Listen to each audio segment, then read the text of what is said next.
everybody. I hope you're doing well on this latest day of hibernation. Today we're going to be working on some hip moves.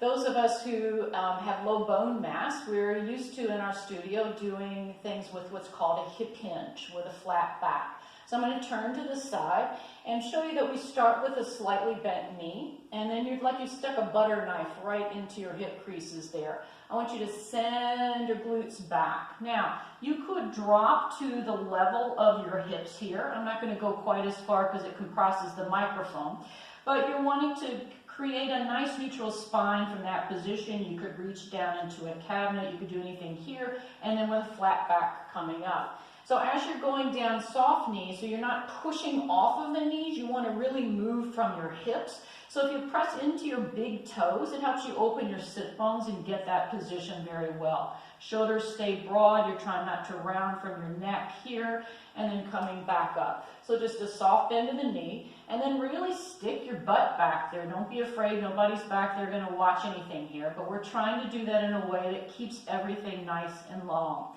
Now, how does that differ from a squat, which is also a really great position?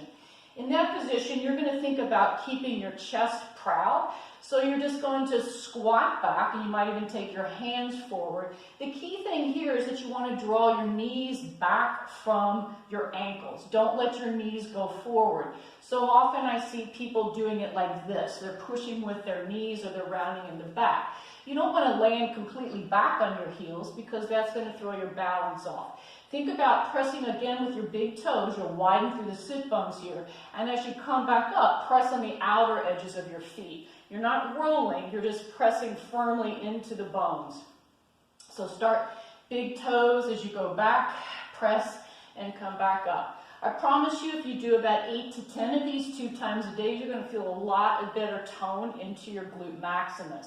Now, doing side squats is also a good thing to do. So you're going to step out. We're still going back, knees behind the ankles, and come back to the center. Press out.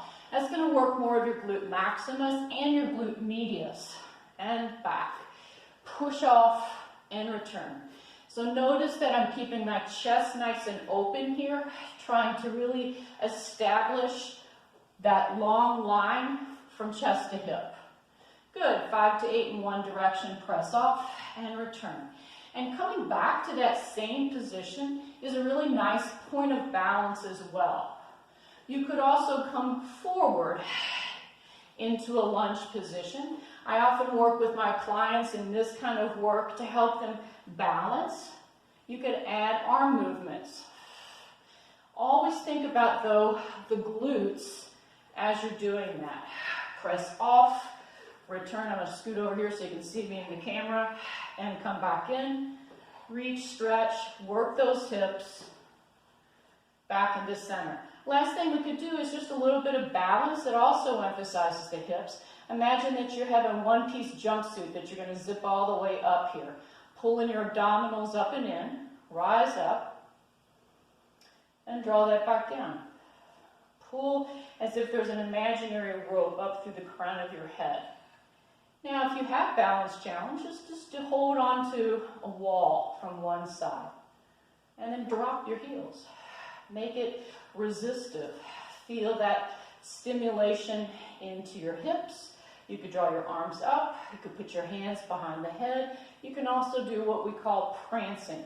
Lift one up, lift both heels up, drop one, and then lift both heels, drop the other, distinguishing the ankle movement from the knee movement and keeping your pelvis nice and level. I think those are a few exercises to help you stay limber today, in good shape. Until next time, I'll see you then. Bye-bye.